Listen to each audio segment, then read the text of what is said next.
And we're back with some more Factorio. But before we can do anything, the first thing we have to do is take care of an expanded nest. The biters keep expanding, and on this difficulty they expand quite frequently. And right now we have a large nest down here. Oh yeah, they don't like us. How did this get so close I never even noticed? It's kind of mad. Oh, people keep saying the grenades are not great. I disagree. I think the grenades are awesome. Like, they do an absolutely amazing amount of damage. I think we've cleared out the start of what's there, so we're just going to immediately hop out and start doing a battle crawl, a turret crawl. So that's a bunch of turrets. We put them down to, well, basically cover for us. Then we just leap forward and do the same thing. Then we hold down control to put in only half a stack of ammo into each one. Delete the old ones, and I think we are good to move on again. Now, before we get any closer, those things are going to start shooting at us, the spitters. So we want to get in a bit close. And this is where the grenades come in clutch. You can just toss a few grenades at those and they're dead. Oh, maybe a little bit. We might want to turret crawl a bit closer for that last one. Then we just stick down more turrets. Say right about there. Done. Now, yeah, no, that one over there, see, is already in range of us. We don't want that. So we need to get in there immediately before he kills our turrets. Now, taking out the buildings is hard with grenades, but these guys here, the worm things that shoot at you, those things are much more susceptible to damage. Alright, I would have liked to explain what I'd been doing in the background before I jumped in, but this seemed kind of urgent. And for the last few, we just, well, do the same thing. Those turrets got it. And there we go. Problem reasonably solved-ish. Well, not really. They're going to keep expanding, and we won't be able to notice them all. So, in the background, we've cleared out a few of the biter nests. There was some over here that are gone, a few nests over there, some smaller ones. Basically, anywhere, there was actually an expansion down there we took out, and we have to keep finding these expansions and shutting them down, otherwise they'll keep swarming us. And it's going to be very time-consuming. At the same time, the biggest problem we face is the biter evolution. The longer the game goes on, the tougher the biters get. Well, no. More importantly, the biggest determiner of how much the biters evolve and get tougher is how much pollution we're creating. And we're creating far too much, just like gobsmackingly large amounts. Now, I decided to install some solar, which was semi a mistake. I say semi because if we go into pollution overlay, you can see here what's producing the most pollution. And say our boilers down here. See the green line? That's our boilers. And you notice their pollution drops out for chunks of the day and then spikes back up again. That's because of our power production. We stuck in the solar panels, and that definitely reduced the boilers. But even in the middle of the night, the boilers only come up to your biggest polluters are going to be your mining drills. They produce vast quantities of pollution. Steel furnaces came in second, which meant the boilers were actually third. So I made the wonderful genius idea to put in just some solar production. And this is it over here. Now the problem is, it's not really that big of a problem. These things consume 5 steel, 5 copper plate, and 15 electronic circuits. And then I made 5 stacks of them, like an idiot. I needed 1 stack. This is before I read the comments, okay? I probably should have read the comments first. It's just I was playing yesterday and I just didn't want to finish, and then I got around to reading the comments like, oh, I need that many. So 1 stack, as in this much solar, actually produces enough power that during the middle of the day, you can see that blue line? Yeah, it basically takes over entirely. We're running entirely on solar at certain points of the day. Actually, wait, not quite today. Ooh, maybe a few more solar panels. We should deploy those right now. Nope. We have things we got to do. So right now what we're doing is researching the final steps. We have researched oil gathering. We then went out on the map, found an oil well, plugged 1 oil well on top of it to access oil. That unlocks oil processing. You can't actually research oil processing, you have to find oil. So you stick an oil well down on top of an oil patch. That gave us access to flammables. Flammables is going to give us access to flamethrowers, I thought, but it turns out we can't get flamethrowers until we get military science, which is going to be out of the way. Instead, what we went for was modules. Now, the reason we want modules, well, we got plastic, we got red circuits, then we got modules, and modules will give us access to efficiency modules, which reduces the energy consumption of a machine. What's a quality module? Doesn't matter. Sticking with efficiency modules. Reduces the energy consumption. You stick these in a machine, reduces energy consumption by 30%. You can stick 3 of them into a mine, and then that will reduce its energy consumption by 90%, but it also reduces its pollution. As in, if you reduce the energy consumption of a machine, it also reduces the pollution production. So we should have really rushed for these. This is probably what we should have done. And this would reduce the our pollution cloud massively. It would also reduce the amount of evolution the biters did. And if I was smart, I would restart now and do all of this before it becomes horrible. And oh my god, mech armor. That looks so cool. Be one with the machine. I wanna, okay? I wanna. Nope, getting distracted, getting distracted. Okay, we're gonna knock out this efficiency module, then we're stopping polluting. We're just not going to research anything else until we can get efficiency modules into every single building. Fortunately, that's going to require us to make red circuits. Red circuits require plastic. Plastic requires oil. Well, petroleum, I should say. And petroleum, it means we're going to have to tap into oil. Now, looking out on the map here, and we get rid of this, and we do a quick search for oil, we actually have some oil over here. This is where I stuck down. I actually put the first oil well over there. That's why I cleared that space. But it turns out there was oil closer by. We can actually tap into that relatively easily. And since we've cleaned out most of this area, shouldn't cause us too much problems. So we're going to have to go over there and tap into that immediately. Here we are. All right, oil wells. We need to hop out and stick an oil well on top of this. Here's one we made earlier. It just requires motors. These things require motors to be produced. And we'd made a few of those so that we could make... Oh, actually, it's not these that require motors. Sorry, I'm thinking of something else. Huh, I could have sworn some parts of oil required motors. Looks like my brain's not working. Anyway, we'll stick down the oil well. Yeah, there's fine. And then, assuming you're out in the middle of nowhere, what I did was... I stuck down just one of these, and I stuck down one solar panel. And what that did was it allowed that to start pumping, and that allowed me to get oil, which allowed me to research which unlocked the technology for researching all the rest of oil. But that's not what we're here for. What we are here for is to put down a power pole and lead it all the way back, and then we're going to have to do an oil as well, or an oil pipeline. 1 second. We should just be able to drive back like this, dragging power poles behind us. I love how easy this game made it. Oop, that's the wrong way. And done. That gets us power out to our pump jack. Then we're going to want to start getting the oil flowing. Now, give me that. You. We're going to have to kind of go... We can't really go diagonally with these things, so we're going to have to go up and to the right, I suppose? Yeah, that might be the fastest way. Or should we go left, then right? Damn it, damn it, damn it. Driving this car is a pain in the butt. There's actually a mod that locks you to cardinal directions if you want, but I'm not going to use that one just yet. Oh, God. How did you mess up? There we go. The oil must flow. Perfect. That's going to be bloody slow, though. We might have to put on some sort of pump to make it move faster. Or it might just be a case of this... Yeah, it's going to be very slow because we don't have a lot of oil. Now, this thing also produces pollution. Joy of joys, which means this area is going to become even more polluted. It's probably going to annoy the biters, and they'll probably come kill that. So, we'd probably make a little stockpile of oil while we got the chance right now, before that gets killed. Which means we need a liquid tank. What do you take? Some steel plate? Perfect, we'll grab some of that and churn out a couple of liquid tanks. Then we'll use them to store the oil, and then we'll use that to just hopefully get enough efficiency modules to start reducing our pollution cloud. Alright, 2 oil tanks installed. Now, that should start stockpiling the oil. So even if we lose the pump jack, we should have enough oil to hopefully crank out enough efficiency modules that we can reduce our horrible pollution footprint. And also at the same time, if we're reducing the amount of pollution we're putting out, we're reducing the evolution rate of the biters, which means we're not going to get as many attacks. Our pollution cloud will shrink.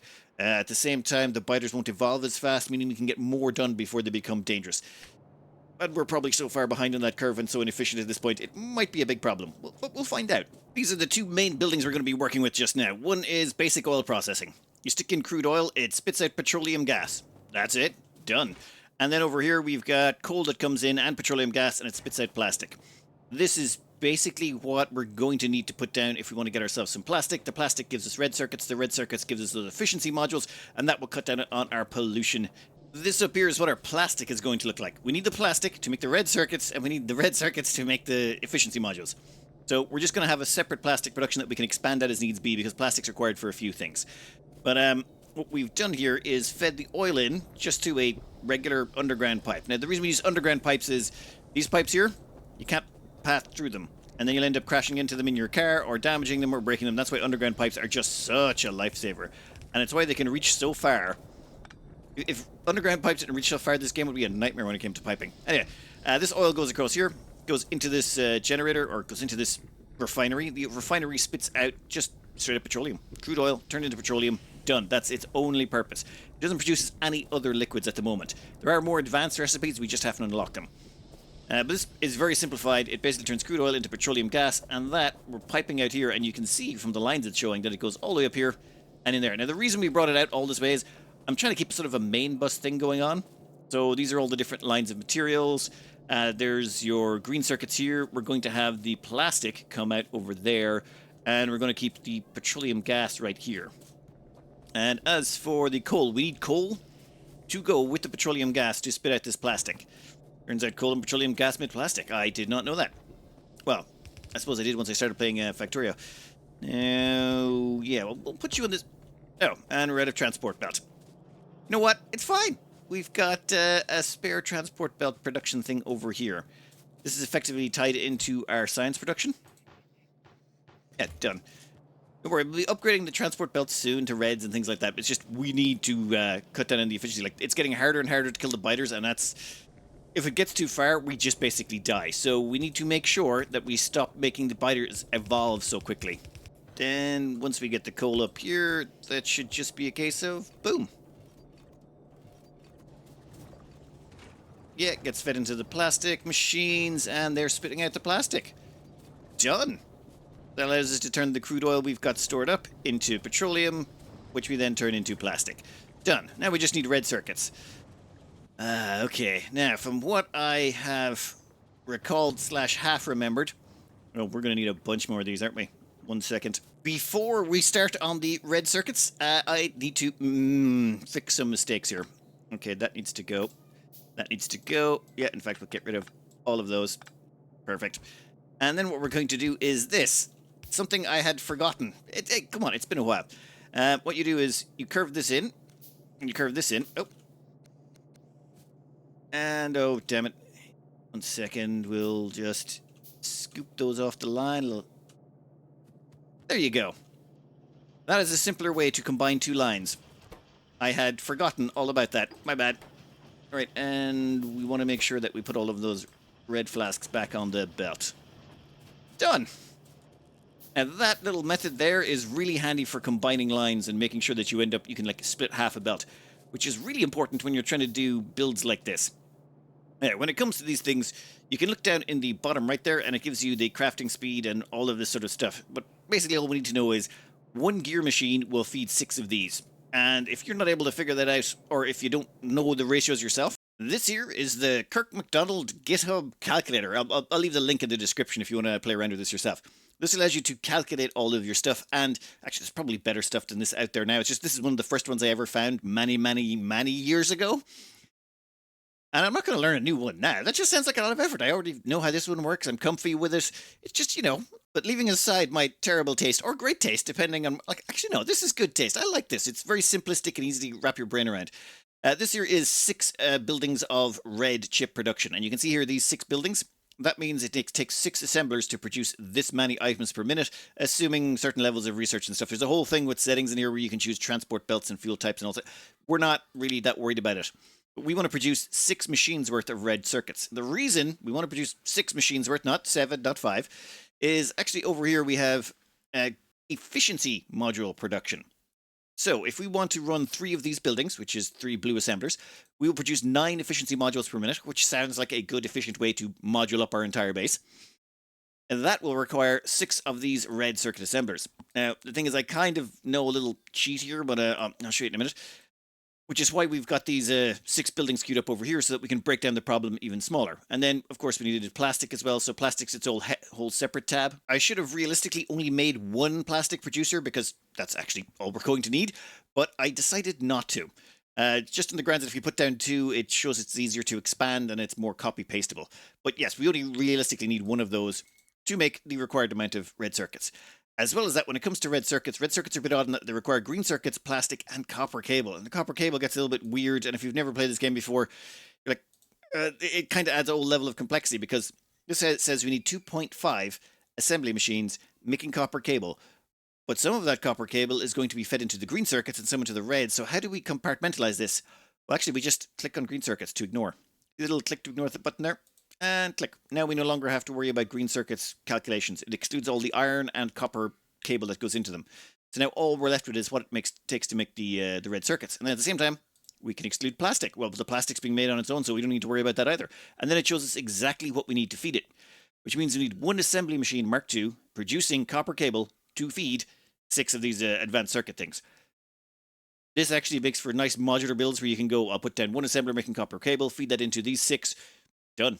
Problem solved. And that is why we end up with this. Oh, that's not copper cable, is it? And that is why we end up with this. We've got 6 red circuits, 1 copper cable. So all we're going to do is get this copper cable and feed it into these 6, and we're going to feed in the plastic, and we're going to feed in the green circuits, and done. The green circuits are being produced over here, and if we need, we can expand that out a little bit further as well. Oh, this is still a very temporary base, and I need to move a little bit faster because you just know that there's probably a base that's set up inside here somewhere and it's going to come attack us shortly. And this here is the result of, yeah, some stupid shenanigans. All right, let's show how it sort of turns on. This is our standard, we're just going to put a splitter on this and slide this across here. And then this is going to come out this section and get combined onto this line. So one side of this is going to end up covered in plastic. The other side of that line, well, the copper plate's going to come through here, all the way down to the end, and the copper plate's going to end up on the other side of that line. Damn it. I think I've done the wrong thing, haven't I? Yeah, I have. 1 second. We need to sever that line. Damn it, that's supposed to be green circuits. Bugger. Only a minor problem. We got the green circuits in. It's fine. It's all good. I realize this all looks complicated and stupid, but to try and make it clear, these are the 12 main belts we want to run through here. And we're going to have different items on all of them, or we'll probably double down to have multiple belts of iron plate and copper. These things will move around a bit. For now, though, the standard is as follows. We do something like this. We want to say get copper over here. But to get the copper over there, we use these in-between points so that we can jump across the belts without interfering with the main lines. And then, oh, that's the wrong side. 1 second. There we go.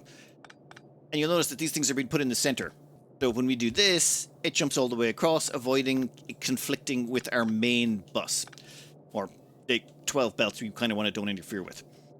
Then what we do is when we want to break something off like copper, we just slot it in pretty handily like so.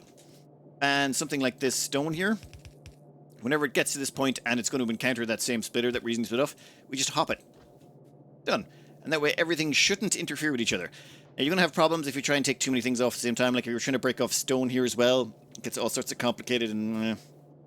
But by and large, this is just an easy way of mentally keeping things consistent in your head so that when you're building out stuff, you can just say, okay, all I need is the items that we have already produced. And if we need more red circuits to go somewhere else, we just build more red circuits here by extending this on, or we put down another red circuit build to top up the belt. There's basically, it just compartmentalizes things so you don't go nuts.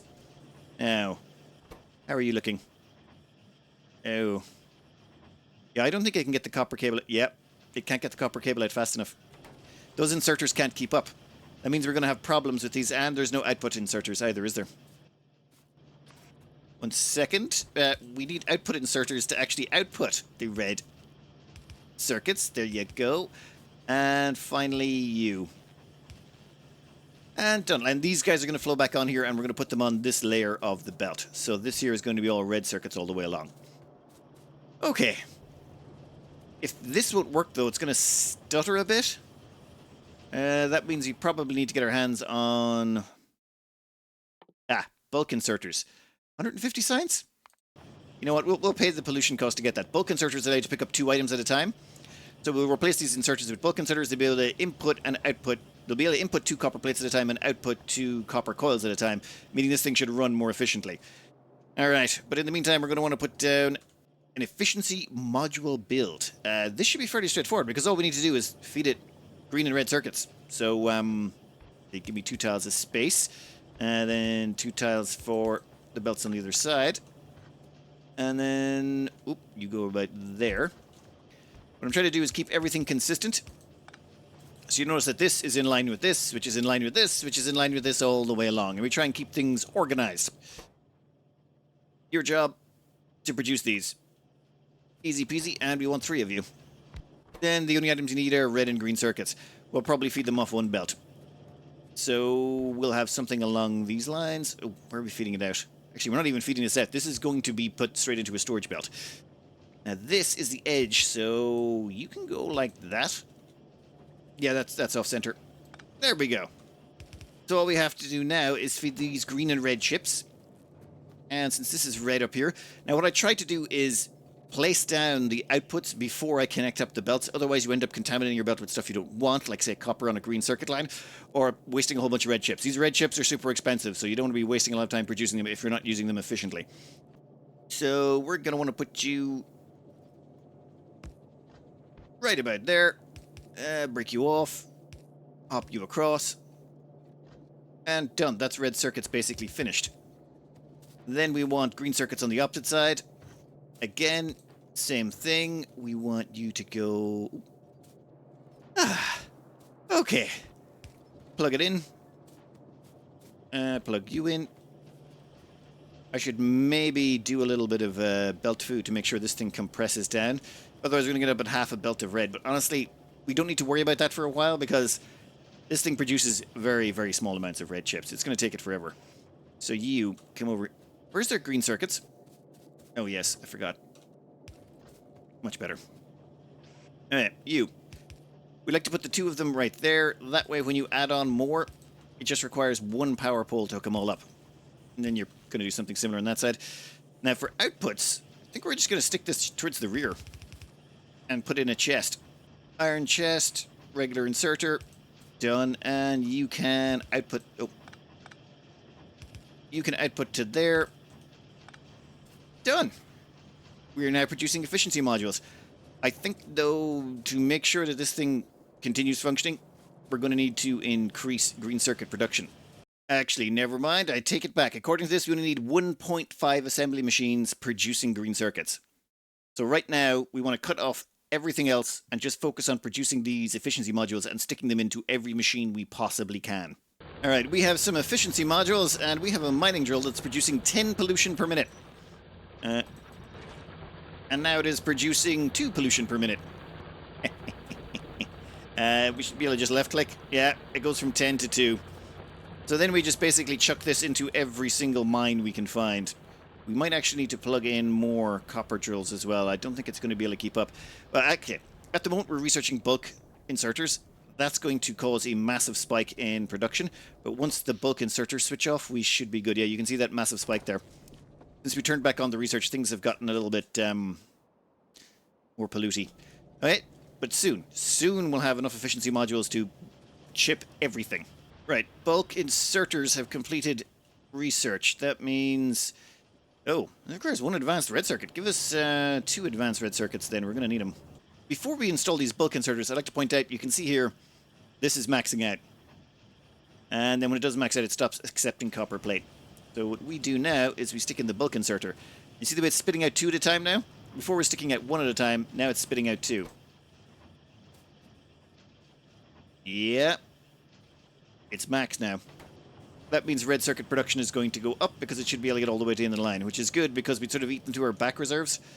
And you can see this line here was not quite keeping up. Otherwise, if the amount we were producing was equal to the amount we were consuming, that red line should have stayed pretty much consistent. But you can see here, yeah, we're only starting to sort of catch up now. Yeah, we should be good. All right, let me grab these efficiency modules and keep spreading the efficiency. This here is our pollution graph for the last hour-ish. And you can see that right about there, about 30 minutes ago, our pollution plummeted. And that's because we stopped researching. So you can see it like it massively plateaued about, yeah, here when we were basically churning through science a little bit too fast. And now it's gone down quite a bit. It's still not great, but it's gone down. And it will continue to go down. You can see it here plummeting. That's probably because, well, all the science is now backing up, so there'll be less everything being used. We've still pretty much moduled all of those. We're going to get on to iron next and then coal. That's a lot of efficient mining drills. Power consumption has gone down. Pollution has gone down. In fact, let's check out the pollution graph.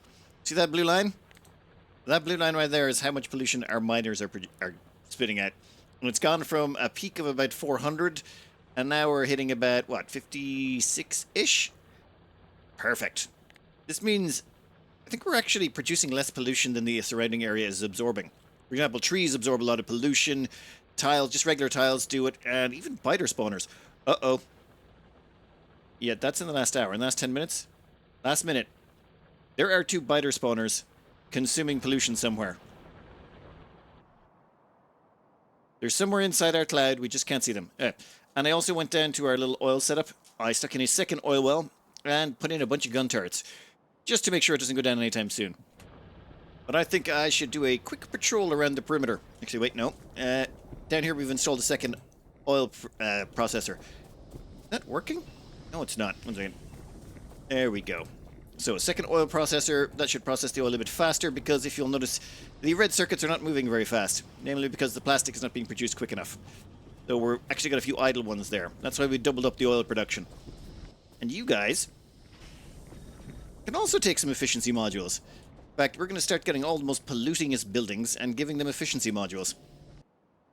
Ah, here we are. So you're the new base that's sprung up. Pretty sure you weren't there before. Yeah, you're pretty small as well. You got a lot of worms. Alright, let's check down some turrets and take care of this problem. And nope, I'm holding shift at the wrong time. Alright, you're almost dead. Let's finish this.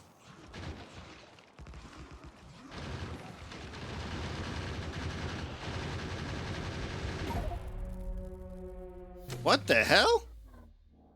Oh, bugger. Okay, second time's the charm. I should have kept a better eye on my health. I didn't realize how much damage they'd started doing. Yeah, they've definitely upgraded. But our pollution has slowed down, so we've bought ourselves a little bit more time to, well, get along to better weaponry. Also, I should probably research some of the damage upgrades. But that takes care of the biters that were inside our radius. We shouldn't have to worry about them. And because we've done a full circuit, we know there's no other bases in our nearby periphery, so we should be good for like another 2 minutes, I suppose. Let's get on with the next part of our plan. And that is severing that telephone pole, or that power pole. Yeah, right there. Perfect. So that we can cut off half our base. I was just going through the tech tree looking for laser turrets, and I found Captivity. A robot capsule shot from a rocket launcher, I think, injects a dose of something into the spawner, capturing it with regular doses of whatever it is. The spawner will remain captured. What the hell? Bioflux. Okay. What the... I am so glad people advise me don't look stuff up, just play, and I'm like, yep, this is just beautiful stuff showing up. Also, where is it? Under modules, we've got quality modules, and then upgrades to them that make them even better. I need to find out what that does, so I am going to Google that one. But I presume that means you can get better, higher quality guns, armor, stuff like that. That would be nice. And probably better crafting machines, or better... Actually, maybe it'll improve the modules themselves. You know what? I'll look it up. Ah, this is what we're looking for. Laser turrets. Advanced defensive buildings that only require electricity. Yes, we want these. We also want batteries. That way we can make a capacitor to pair up with solar. And with solar and batteries, we can basically get rid of pollution on the power generation end. With laser turrets, we can then don't have to worry about producing ammo everywhere, and it just makes it easier to lock down sectors. And yeah, that's actually... Oh, and tanks. So we want to get a bunch of things, but I think tanks are probably where we're going to go first. Well then, this is going to be black science, military science. Now this thing you only need sporadically. For example, this is all you really need it for is some of the more explosive and deadly stuff. But a lot of the science really just does not necessarily require this. So as you go on down, you'll see there's like red, green, blue, white, but no black science. Lots and lots of those exist. So you actually only use black inconsistently, which is why you normally don't build out a huge amount of it, and you kind of stockpile it a bit. And then, well, okay, maybe late game you'll crazy. But we're going to build the same amount we build for down here, as in 45 flasks of it per minute.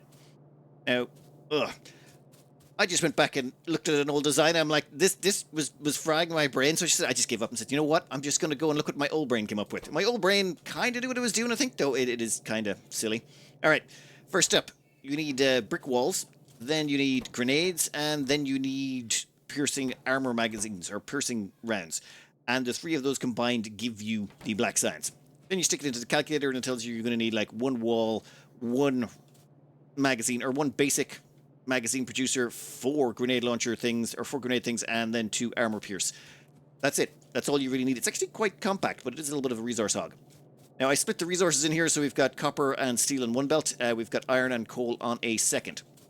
And then we've got stone coming here. I just skipped all of that of putting all that in because it's not that hard to put all of that stuff in. It's just a little bit time consuming and trying to figure it out and belt it around the place and then, but it worked. We've gotten here. Now we just got to hook it up. So, first up, give me a power pole. We'll place you right there. So, the bricks come in here. They get turned into walls. And then the walls get spit out into this. And see the way they're sitting on that side of the line? That's because we want them on one side of the line. And they'll become more relevant later on. And now we're just going to push this sucker down all the way to here. What's going to happen here is this. This guy here requires iron plate to function. So, done. They're pulling iron plate off this line. The grenades require iron plate and coal. And the belt does have iron plate and coal. That's so... done. Both of those now have it. Sweet. Of course, we have to take all of these outputs and send them somewhere. So let's just demonstrate one of them. You, come on down here. Yeah, that's good. Say about there should be fine. And let's grab weaker inserters. We don't need the good ones for this. So you, output grenades. And you, output grenades. We're still using the old wooden power poles for this, which feels kind of wrong. And you notice the grenades get stuck onto the opposite side of the belt. So now we have a belt that's got both brick walls and grenades on it. Easy peasy. No, it's not. This is like mind-bendingly annoying when you're trying to put these together. We're trying to keep everything in a line so it's just easier to put together. But at the same time, that restriction makes things a little bit harder. At the same time, it does avoid you ending up with just nothing but spaghetti. So I'm going to call it a win. All right, this guy over here, though. We need to get his... we need to get the output of this all the way down here. So, yeah, it should be something like that. Okay, now, I'm not going to mount up... you know what, I will start putting on the magazines now. I probably won't be able to do this perfectly just yet. But those come down here. They get fed into these guys. A couple of these should be grand. And done. These guys do need steel and copper, which is right here. So that comes in at the rear. And then you can go in. Finished. Boom. That means we now have all the steel and copper necessary, and we have the regular mags coming in from the front. That means these are done.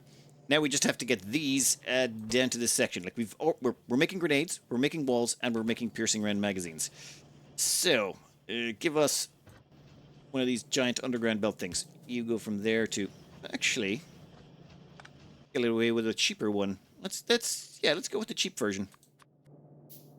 Ah. Perfect. In that case, boom, boom, boom, boom, boom. That means they've got 2 out of the 3 components they need. The last one they need is the red magazines. For that, should be as simple as that. And putting in some long armaments. No, damn it. There we go. Just that power pole was going to get in the way. You output your armor-piercing magazines that direction. And done. So, now we're producing guns. Or, sorry, we're producing the mags, we're producing the grenades, and we're producing the wall segments. Then it's just a case of, well, one there, one there, one there, one there, and one there. Basically, we just want to pull in all of the necessary resources and make sure we leave enough room for our power poles. That's not... damn it. I should maybe get the better power poles by now. I've been very lazy about that. Oh, and I forgot something. Where did I put it? Efficiency modules, yes. I should really be efficiency moduling this thing up first. Oh, and in case you're wondering, yes, we have limited the production of them for now. We don't want to go too crazy. We're trying to minimize how much we spend. Done. So that's a nice efficient way to produce that black science, and then we'll have that black science come out back here, I'm thinking. And that right there is military science being produced. Easy peasy. All right, one thing we do have to do, though, is maybe replace some of these power poles down here. Reason being is we're going to want to put in a few extra inserters, basically long-armed ones. So there, and then we just repeat that all the way along until every single one of them has a long arm. Ah, yes, there we go. Proper power poles. Our pollution cloud has definitely decreased. That's good to know. Pollution is any of it to be... 48 biter spawners? Oh, that's the last hour. Last minute. No spawners. No spawners in the last 10 minutes have absorbed any pollution. We lift back over the last, say, hour, you can see we've just plummeted. We are now pulling in, what, 96 in mining? Yeah, everything's nice and low. We're actually... more of the pollution is being absorbed by the environment than we're producing at this point. That's good. Just because the pollution gets absorbed by the environment, by the way, doesn't mean that the biters don't evolve. It just means that the cloud spreads less far. The moment you emit that pollution, the biters evolve. Doesn't matter if they sniff it, smell it, or never see it. It's just, it applies. Our main focus right now is gaining access to the tank. Also, maybe flamethrowers. So we're going to need sulfuric acid, chemical science pack, explosives, and military science level 3. So we're going to need, sulfur, chemical science, and explosives. Okay, now 150 science packs, 75 science packs, 100 science packs. They should actually go through pretty quick. I also want to knock out flamethrower turrets because, well, it's flamethrowers. Who doesn't want flamethrowers? And I kind of want to get modular armor. In fact, I might get modular armor first because it does make us tougher. So, yeah, let's make modular armor our first port of call. Now that is going to put a dent in our electricity bill. Alright, see this blue line going down? That's solar basically being phased out because the sun is going down. And the orange one is the steam engines kicking in to take up the slack. We're still drawing a lot less power than before, namely because everything's got efficiency modules in it, so their power draw has been reduced. For example, these have their power draw reduced by 60%. Any production machines reduced by 20% or 60%. Any miners, I think it's 90%. So power consumption absolutely minuscule. We might want to start upgrading to level 3 assemblers. In fact, we'll get around to that in a bit. But first I want to see just how much this stresses our power grid and just take a quick look at our mining as well to make sure we're actually producing enough. Well, research was not going as fast as we would have liked. Namely, we were consuming about, every minute, about 24 science per minute. We should be able to produce about 45, so we probably need twice as many research labs. And now that we've actually got the energy efficiency installed, we should be fine. Hopefully the grid doesn't redline. We got plenty of power left over.